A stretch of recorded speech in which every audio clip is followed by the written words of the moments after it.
Once upon a time, long ago, in a far distant galaxy on the outer reaches of the universe, there existed a little-known world. And in this world there lived a little story who had no ending. This was not only tragic, but ironic, as his name was Ned, which is, as you know if you're interested in letters and their arrangement, an anagram of the word end. And it's Ned's story, the story of a story that I, your omnipotent yet not altogether totally reliable narrator, am about to tell.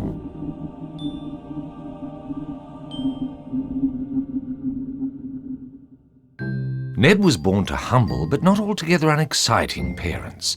His father, Richard, was a very clever detective story, and his mother, Queenie, a charming and popular children's fable. Ned had wonderful beginnings and an interesting setting. His characters were well-rounded, with both internal and external conflicts.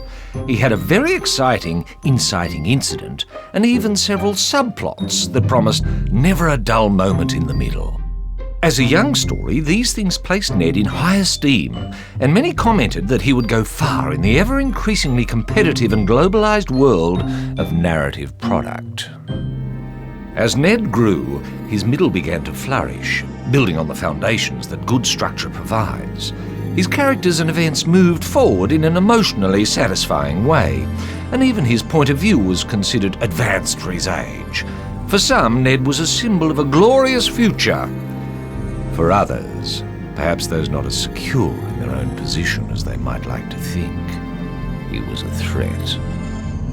And yet, as Ned developed, he became horribly aware that he was missing the most important feature a story should possess: his ending.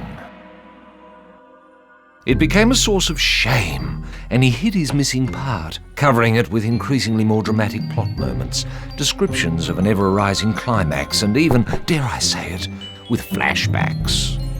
And then one day, tired from a particularly emotional telling, Ned fell asleep, rolled over, and, much to the amusement of the other stories, exposed himself, or should I say the lack of himself, if that is indeed possible, for all to see. Full of shame, Ned became an outcast, an outsider in the world that had once been so full of hope. The very people who had held in such high esteem his narratological prowess, even though they may not know what this meant, no longer spared Ned even one lonely thought. And so he was driven, as they say in the psychological thriller genre, to desperate measures.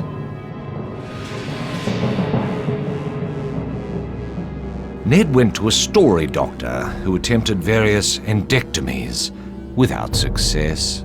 His body rejected them all, even the pirate story. In desperation, his parents sent him to a story birthing clinic in an attempt to see if his ending was in fact simply lost somewhere in his overly complex metaphorical system. But all that came out was drool and drivel. There was only one thing for it. Ned would have to attend Dr. McPhee's Outback Reform Centre for Postmodern Stories.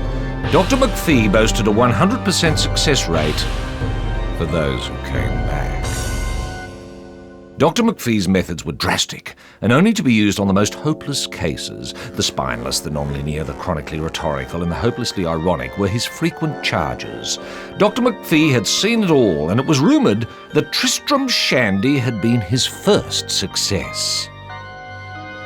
Some of his methods involved a complete overhaul of vowels, sentence deconstruction, deep character analysis using electro-schlock therapy, and, if all else failed, serialization in the reader's digress.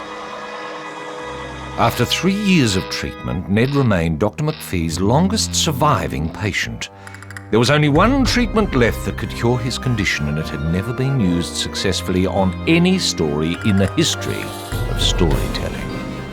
It was Dr. McPhee's treatment of last resort, the plotomy, a total and permanent separation of the plot from the story, followed by a course of radical free association writing.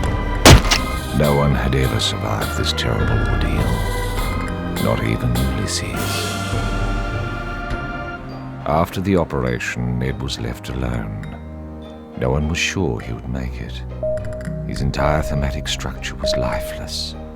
All signs of characterization, point of view, and narrative time gone. But wait! It's a miracle! Yes, it's him, Ned! He's alive after all! His syntactic core has survived the plotomy! He's going to make it! Hurrah for Ned! Hurrah for Dr. McPhee! Hurrah for classical storytelling and, if I may say so, a big fat raspberry for experimental literary style. After a short recuperation, Ned went on to become the most successful story ever written. He became a cultural phenomenon who had managed to embody mythic qualities without ever lapsing into the melodramatic, the romantic, or, God forbid, the self-conscious. He was, in a word, perfect. And therefore, as you'd expect if you know anything about literary convention, he found a beautiful sequel and lived happily ever after with a family of little spin-offs.